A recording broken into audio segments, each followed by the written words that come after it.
City న్యూస్కు స్వాగతం. జిల్లాలో తుఫాను వల్ల వాటిల్లిన పంట నష్టాన్ని కేంద్ర బృందం పరిశీలించింది.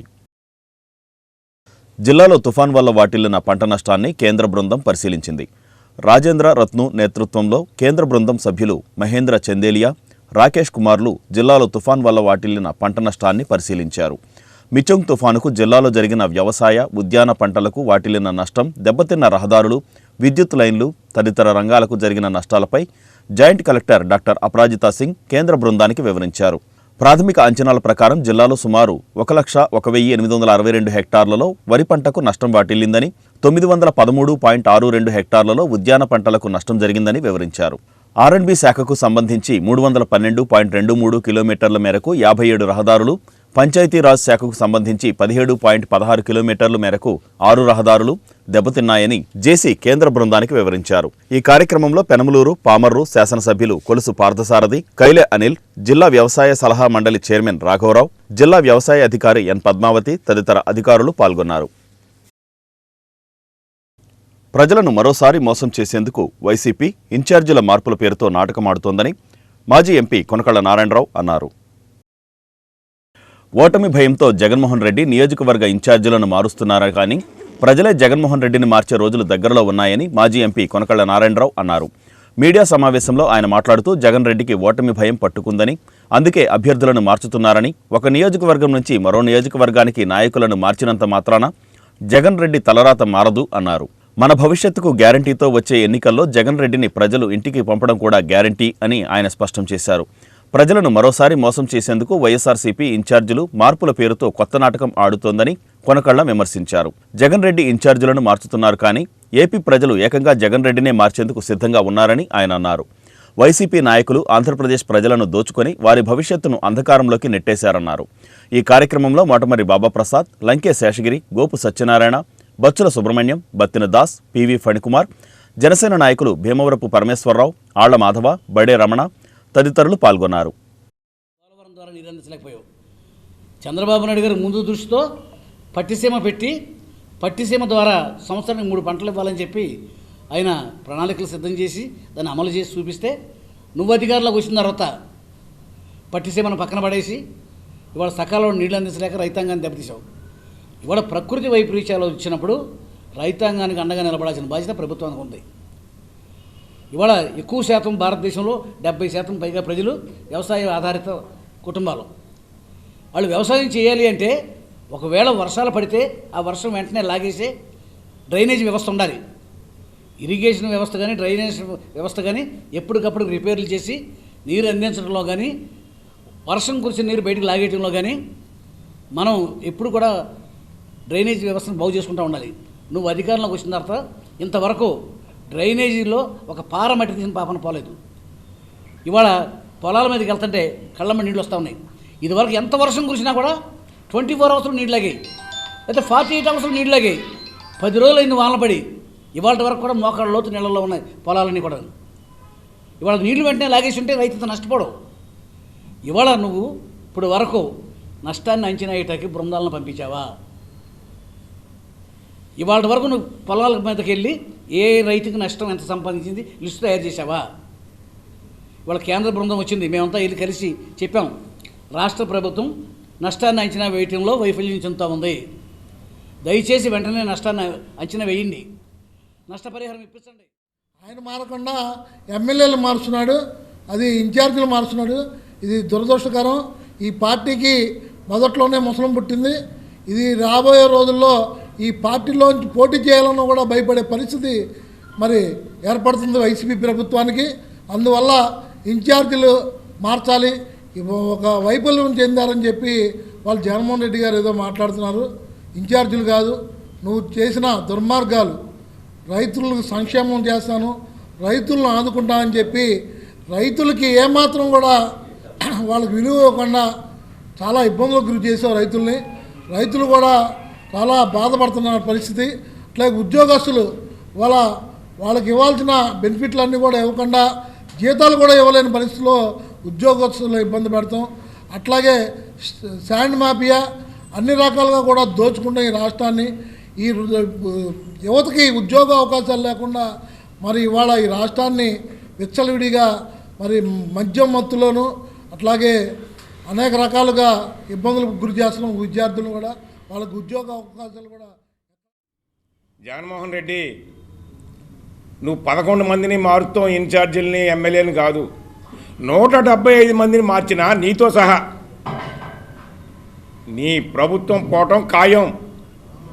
అది నీకు భయపుట్టి అలా మారుస్తున్నావు. నువ్వు ముఖ్యమంత్రిగా అయిన తర్వాత ఏ వర్గానికి ఎవరికి న్యాయం చేసావు? మన భారతదేశంలో రైతు అంటే, రైతు దేశానికి వెన్నెముక్క అన్నారు. రైతుకి ఏం చేసావు? నువ్వు ఏ వాగ్దానాలు చేసావు మేనిఫెస్టోలో? నేను ప్రతి రైతుకి 12,500, 13,500 ఇస్తానని చెప్పి ఈరోజు నువ్వు ఇచ్చేది కేవలం 7,500 మాత్రమే. ప్రతి రైతుకి కూడా 5 సంవత్సరాల్లో 30,000 రూపాయలు తక్కువ ఇచ్చావు. అలాగే నేను రుణమాఫీ, వడ్డీ మాఫీ చేస్తానన్నావు. ఏం చేశా? మీరు కట్టుకోండి అన్నావు, రైతు కట్టుకుంటున్నాడు. ఒక్కడికైనా నువ్వు వడ్డీ వేసావు, మీరు కట్టుకొని నేను వేస్తానన్నా ఒక్కడికైనా వేసావా? ఇంతవరకు ఎవరికి వేయలే, ఒక్కళ్ళకి కూడా వడ్డీ వేయలే, ఒక్క రైతుకు కూడా. అలాగే పోలవరం ప్రాజెక్ట్, కృష్ణా డెల్టాకి పోలవరం ప్రాజెక్టు అది ఉంటేనే. చల్లపల్లి ప్రభుత్వాసుపత్రిలో వసతులను జాతీయ మానవ హక్కుల రాష్ట్ర చైర్మన్ రాజులపాటి శివప్రసాద్ పరిశీలించారు. చల్లపల్లి సామాజిక ఆరోగ్య కేంద్రాన్ని జెడ్పీటీసీ సభ్యురాలు రాజులపాటి కళ్యాణి, జాతీయ మానవ హక్కుల రాష్ట్ర చైర్మన్ రాజులపాటి శివప్రసాద్లు పరిశీలించారు. ఆసుపత్రిలో ప్రసవించిన బాలింతలను, ఆసుపత్రిలో అందుతున్న వైద్యంపై అడిగి తెలుసుకున్నారు. వైద్యం నిమిత్తం ఆసుపత్రికి వచ్చిన ప్రజల ఆరోగ్య పరిస్థితులను అడిగి తెలుసుకున్నారు. ఆసుపత్రికి వచ్చిన ప్రతి ఒక్కరూ వైద్యంపై సంతృప్తి వ్యక్తం చేశారు. రాష్ట్ర ముఖ్యమంత్రి జగన్ అందిస్తున్న సేవలను ఈ సందర్భంగా కళ్యాణి, శివప్రసాద్ దంపతులు కొనియాడారు. కార్యక్రమంలో ఆసుపత్రి అభివృద్ధి కమిటీ డైరెక్టర్ అబ్దుల్ కరీం పాల్గొన్నారు. ఆశీర్వాదపురంలో సెమీ క్రిస్మస్ వేడుకలను ఘనంగా నిర్వహించారు. 9వ డివిజన్ ఆశీర్వాదపురంలో స్థానికుల ఆధ్వర్యంలో సెమీ క్రిస్మస్ వేడుకలను నిర్వహించారు. ఈ కార్యక్రమంలో వైసీపీ నాయకులు కొల్లు రమేష్, గోడవల్లి నాగరాజులు పాల్గొని క్రిస్మస్ కేకును కట్ చేశారు. అనంతరం దైవజనులచే ప్రార్థనలు నిర్వహించి క్రీస్తు బోధనలను వివరించారు. నేటి సమాజంలో నెలకొన్న అసమానతలు తొలగాలంటే యేసుక్రీస్తు అవలంబించిన మార్గాన్ని అనుసరించాలని పలువురు వక్తలు పేర్కొన్నారు. తనవలే పక్కవారిని ప్రేమించు అన్న క్రీస్తు బోధన వలన ప్రజలు ఒకరి పట్ల మరొకరు ప్రేమ, ఆప్యాయతలను కలిగి ఉండటం వీలు పడుతుందని వారు వివరించారు. ఈ కార్యక్రమంలో పాల్గొన్న వారిని నిర్వాహకులు సన్మానించారు. ఈ వేడుకలలో విశ్వాసులు పెద్ద సంఖ్యలో పాల్గొన్నారు.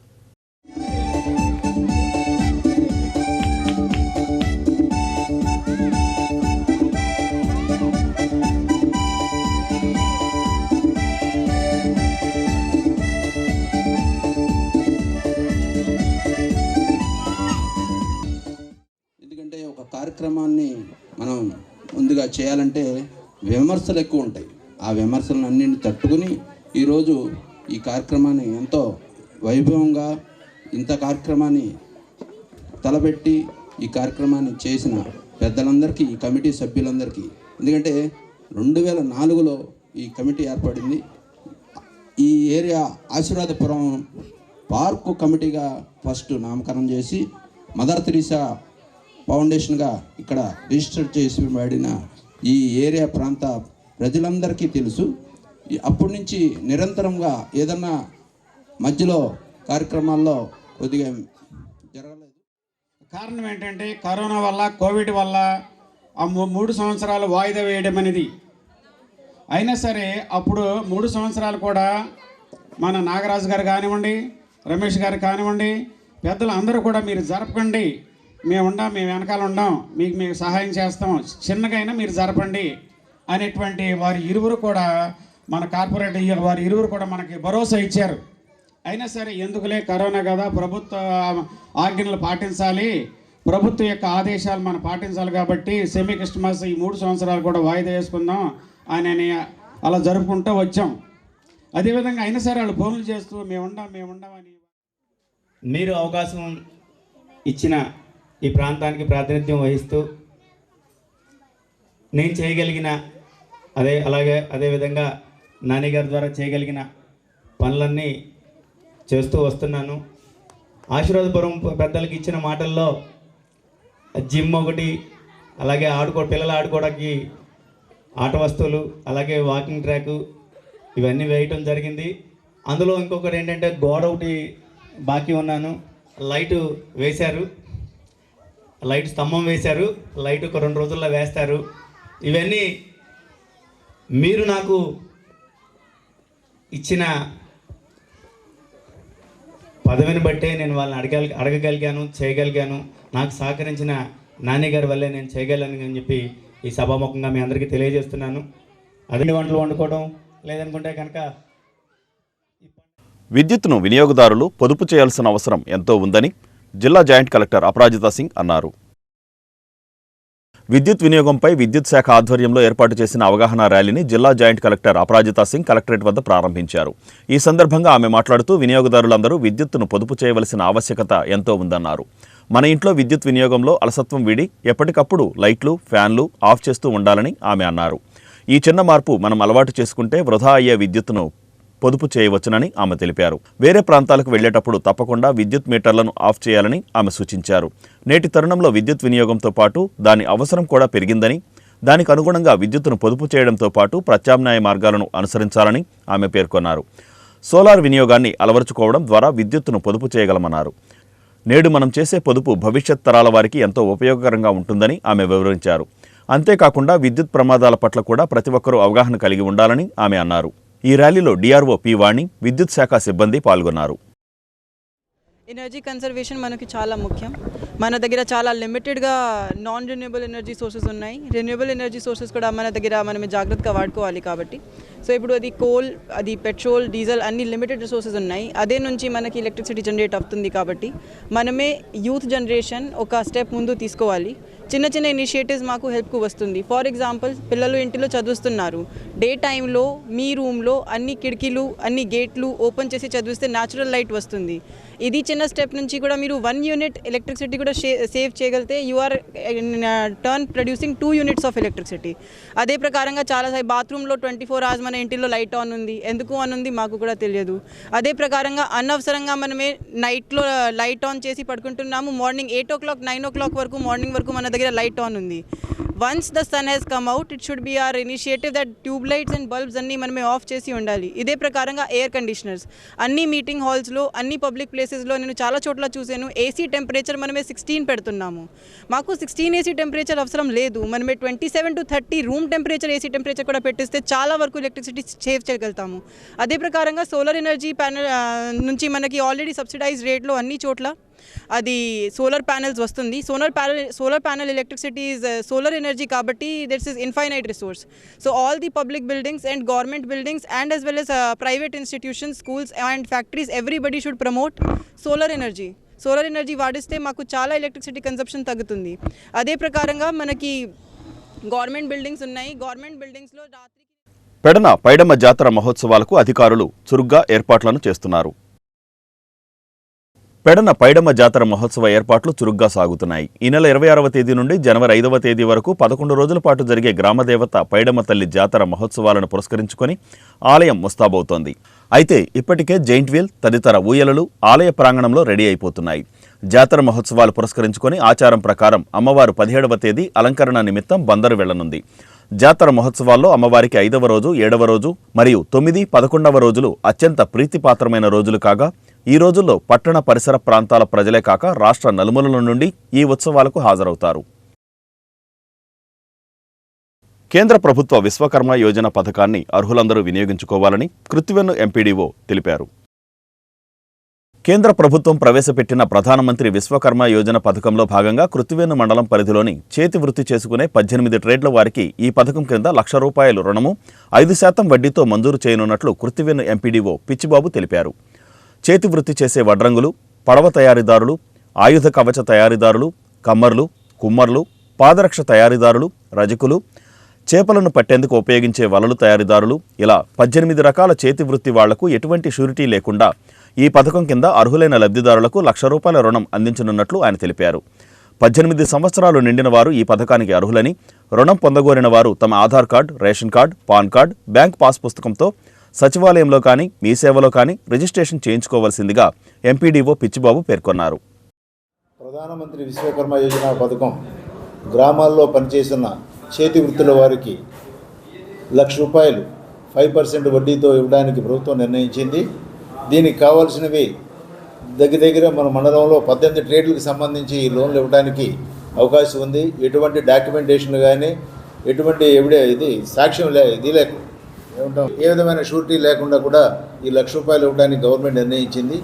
దీనికి సంబంధించి వడ్రంగులు, పడవల తయారీదారులు, కమ్మరి, సుత్తులు, పనిముట్లు తయారు చేసేవాళ్ళు, అలాగే తాళాలు తయారు చేసేవాళ్ళు, స్వర్ణకారులు, కుమ్మరులు, శిల్పులు 18 ట్రేడ్లకు సంబంధించిన వారందరికీ కూడా ఇవ్వడానికి నిర్ణయించింది. కుటుంబం నుంచి ఒకరు మాత్రమే దీనికి అర్హులు. మీకు దగ్గరలో ఉన్న కామన్ సర్వీస్ సెంటర్ ద్వారా కానీ సచివాలయంలో ఉన్న డిజిటల్ అసిస్టెంట్ ద్వారా కానీ మీ అప్లికేషన్ రిజిస్ట్రేషన్ చేసుకోవచ్చు. మీరు రిజిస్ట్రేషన్ చేసుకోవాల్సిన దానికి కావాల్సినవి Aadhaar card, rice card, PAN card, మీ పాస్బుక్ అకౌంట్. ఈ 4 పట్టుకొని వెళ్తే మీ సచివాలయ డిజిటల్ అసిస్టెంట్ మీకు దాన్ని రిజిస్టర్ చేస్తారు. ఈ వార్తలు ఇంతటితో సమాప్తం. నమస్కారం.